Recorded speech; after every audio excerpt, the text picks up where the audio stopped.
श्री शिवाय नमस्तुभ्यम। हर हर महादेव। दोस्तों, आप सभी लोग जानते हैं कि 15 मार्च 2025 यानी शनिवार को पड़ रही है चैत्र महीने की प्रतिपदा तिथि। और दोस्तों, ये वो तिथि है जो चैत्र महीने में पड़ने वाली सबसे बड़ी तिथि है, क्योंकि यह शनिवार के दिन पड़ रही है और इस दिन महादेव होली भी मनाई जाती है और इसका बहुत ही बड़ा और विशेष महत्व होता है। पूज्य गुरु जी ने कहा है, अगर कभी भी मौका लग जाए और चैत्र महीने की प्रतिपदा तिथि शनिवार को पड़ जाए तो आप लोगों को 11 चावल के दाने का उपाय तो अवश्य ही करना चाहिए। इन दोनों का संयोग बहुत ही कम आता है।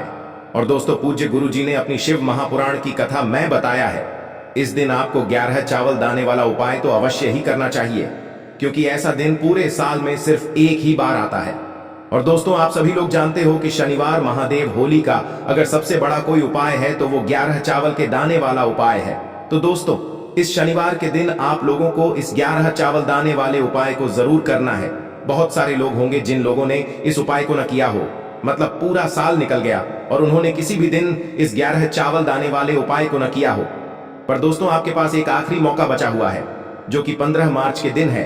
तो इस दिन आप लोगों को इस वाले उपाय को जरूर कर लेना है। भले ही आपने पूरे साल भर इस उपाय को न किया हो, पर अगर आपने इस चैत्र महीने की शनिवार के दिन अगर इस वाले उपाय को कर लिया तो आपको इस उपाय को करने का वो फल मिलेगा जिसकी आपने कभी कल्पना भी नहीं करी होगी। इसीलिए आप लोग इस वाले उपाय को एक बार जरूर कर लेना, ताकि आप लोगों के हाथ से यह मौका न जा सके और आपको इस उपाय को करने का फल मिल सके। दोस्तों, यह उपाय पंडित जी ने अपनी अभी की ही शिव महापुराण की कथा में बताया है। जिस उपाय को आज हम आपको बहुत अच्छे से समझाने वाले हैं, इस वीडियो को देखने के बाद इस उपाय को समझने के लिए आपको कोई और वीडियो को देखने की जरूरत नहीं पड़ेगी। तो चलिए दोस्तों, उपाय को शुरू करते हैं। अब दोस्तों, इस 11 चावल के दाने वाले उपाय को हमें करना कहां पर है? हमें इसे शिव जी के मंदिर में जाकर करना है। बहुत सारे लोग प्रश्न करते हैं हर एक उपाय को करते समय, क्या हम इस उपाय को घर पर कर सकते हैं? तो इस वाले उपाय को आप घर पर नहीं कर सकते हो। इस वाले उपाय को करने के लिए आपको शिव जी के मंदिर ही जाना पड़ेगा। उसके बाद में दोस्तों, जो अगला प्रश्न निकल कर आता है वो यह आता है इस उपाय को लेकर कि आखिर इस उपाय को हमें किस समय करना है, सुबह के समय करना है कि शाम के समय करना है? तो देखो, इस वाले उपाय को आप लोग सुबह के समय भी कर सकते हो और शाम के समय प्रदोष काल में भी कर सकते हो। अब अगर आप पूछो कि भाई सबसे उत्तम समय कौन सा रहेगा इस 11 चावल के दाने वाले उपाय को करने का, तो हम आपसे बस यही कहेंगे कि इस उपाय को आप सुबह के समय करेंगे तो ज्यादा बेहतर होगा। बाकी अगर प्रदोष काल शाम के समय भी करेंगे तो भी अच्छा होगा, उसमें कोई भी दिक्कत वाली बात नहीं है। तो अब दोस्तों, जो अगली सबसे बड़ी और महत्वपूर्ण बात आती है वो यह आती है कि सुबह अगर हम उपाय को करेंगे तो हमें कितने बजे से लेकर कितने बजे तक के बीच में करना है, और शाम के समय प्रदोष काल में करेंगे तो हमें कितने बजे से लेकर कितने बजे के बीच में करना है। तो देखो, सुबह जितनी जल्दी हो सके आप उपाय को करने की कोशिश करना। बाकी अगर किसी कारणवश लेट भी हो जाओ, थोड़ी देर भी हो जाए, तो 10 या 11 बजे तक भी आप उपाय कर लेना, पर 12 बजे से ज्यादा देरी न हो, ठीक है? इस बात का ध्यान रखना। उसके बाद में दोस्तों, अगर शाम के समय प्रदोष काल की बात करें, प्रदोष काल का जो समय होता है वो शाम के 6 बजे से शुरू हो जाता है। मतलब शाम के 6 बजे से लेकर 7 बजे के बीच का जो समय होता है, ये समय प्रदोष काल का समय होता है। पर अभी जो मौसम चल रहा है, इस मौसम में जो है शाम बहुत देरी से होती है। तो आप इस उपाय को 7 या 8 बजे के बीच में भी कर सकते हो। मतलब शाम के 6 बजे से रात 8 बजे के बीच में आप कभी भी इस वाले उपाय को कर सकते हो, उसमें कोई भी दिक्कत वाली बात नहीं है। अब दोस्तों, यहाँ पर इस उपाय को लेकर एक और सबसे बड़ी बात ये निकल कर आती है कि इस 11 चावल के दानों को हमें लेना कहां से होता है, और हमें इस उपाय को करने के साथ में क्या और कुछ भी सामग्री ऐसी होती है जो शिव जी के मंदिर लेकर जानी पड़ती है। तो देखो, यहाँ पर हम आपको बता दें, सबसे पहले आप लोग ये जान लो कि यह जो 11 चावल के दाने वाला उपाय है, सिर्फ और सिर्फ आप उपाय की सामग्री लेकर कभी भी शिव जी के मंदिर मत जाना, क्योंकि हमें भगवान के सामने यह नहीं दर्शाना है कि अगर हम भगवान शिव जी के मंदिर आए हैं तो अपने फायदे के लिए आए हैं। तो इसलिए जो भी पूजन सामग्री है उपाय सामग्री है। 11 चावल के दाने, इसके साथ में आपको पूजन सामग्री भी जरूर लेकर जाना है। देखो, अगर सुबह के समय उपाय कर रहे हो तो सीधी सी बात है, 1 लोटा जल तो आप लेकर जाओगे ही जाओगे। वही 1 लोटा जल अगर मिट्टी का जल हो तो बहुत अच्छा रहेगा। मिट्टी का जल कैसे बनाया जाता है, इसके लिए हमने पहले से बहुत सारी वीडियोस बना दी है। आपके पास इस दिन एक आखिरी मौका रहेगा मिट्टी का जल शिव जी पर चढ़ाने का और उपाय को करने का। बहुत बड़ा आपको इस दिन फल मिलेगा, तो इसलिए इस दिन हो सके तो भाई मिट्टी का जल चढ़ाना, तो अपने साथ में कम से कम एक लोटा जल तो आपको लेकर जाना ही जाना है। अगर मिट्टी का जल नहीं है तो घर का जल भी आप इस्तेमाल कर सकते हो। इसके अलावा जो भी पूजन सामग्री है, देखो 11 चावल के दाने ये अलग आपके रहेंगे, और जो आपकी पूजन सामग्री रहेगी वो अलग रहेगी।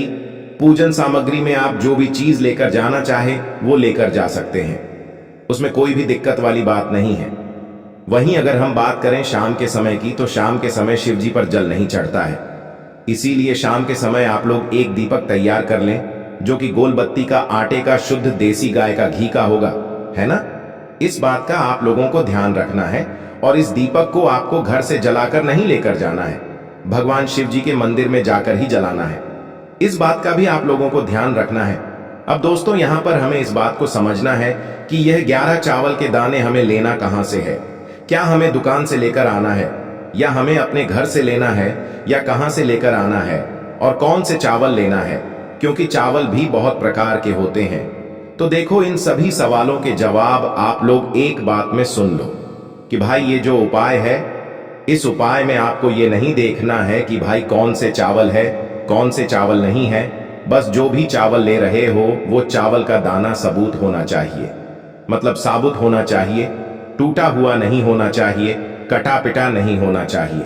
ये बात आपको ध्यान रखना है। बाकी आपका चावल बासमती हो या सादा चावल हो या कोई सा भी चावल हो, उसमें कोई भी दिक्कत वाली बात नहीं है। तो सीधी सी बात है कि आपके घर के रसोई घर में जहां पर आप भोजन बनाते हो, वहां पर जो भी चावल आपके उपस्थित हो, उन चावलों में से अपनी एक कटोरी भर लेना, या एक मुट्ठी चावल अलग से निकाल कर रख लेना, क्योंकि हम 11 चावल ही यहाँ पर इस उपाय में लेने वाले हैं, तो हमें यह चावल के दाने गिनकर निकालने पर डढ़ेंगे। इस बात का आप लोगों को ध्यान रखना है। तो अपने उस चावल की कटोरी में से या चावल में से 11 ऐसे चावल के दाने आप लोग निकाल लो, जो कि टूटे हुए ना हो, कटे पिटे ना हो, जिनमें कोई दाग ना लगा हुआ हो, है ना। अच्छे साबुत चावल के दाने 11 दाने आप लोग निकाल कर रख लो, और इन्हें किसी भी एक कागज की पुड़िया में या किसी एक छोटी सी कटोरी में आप लोग रख लो, ताकि यह सुरक्षित रहे। आपके एक भी चावल का दाना इधर उधर ना हो, और आपका उपाय भी पूरा अच्छे से हो जाए। तो भाई जैसे ही आपका उपाय की जो सामग्री है, 11 चावल के दाने ये तैयार हो जाते हैं, उसके बाद मैं आपको जो भी अपनी पूजन सामग्री है, सुबह के समय कर रहे हो तो एक लोटा जल या पूजन सामग्री जो लेकर जाना चाहो उसकी भी तैयारी कर लेना। और शाम के समय जा रहे हो तो भाई अपना जो दीपक है उसे तैयार कर लेना, ठीक है। और उपाय को करते समय शुद्धता का विशेष रूप से ध्यान रखना, ठीक है। सुबह सुबह स्नान करने के बाद ही उपाय को करने की आप लोग तैयारी करना। उसके बाद अगर शाम के समय की बात करें तो शाम के समय आपको स्नान करने की जरूरत नहीं है, पर शुद्धता का ध्यान रखना है। आपको स्नान तो नहीं करेंगे, आप हाथ मुंह धोकर भी इस वाले उपाय को शाम के समय प्रदोष काल में कर सकते हैं, इसमें कोई दिक्कत वाली बात नहीं है। तो आप अपने उपाय की पूरी सामग्री तैयार करके आपके पास ही में जो आपका शिव मंदिर हो वहां पर पहुंच जाइए। सबसे पहले शिव मंदिर में जाकर आप लोगों को उपाय नहीं करना है, पहले भगवान के दर्शन करना है, भगवान से आशीर्वाद प्राप्त करना है, फिर शिव जी की शिवलिंग के पास में आना है। शिवलिंग के पास में आने के बाद आप जो पूजन सामग्री लेकर आए हुए हैं, जैसे कि सुबह गए हुए होंगे तो एक लोटा जल, और जो भी पूजन सामग्री लेकर आए हैं आप उनसे भगवान शिव जी की पूजन कीजिए। सबसे पहले तो एक लोटा जल ही चढ़ेगा, उसके बाद में आपकी पूजन सामग्री चढ़ेगी।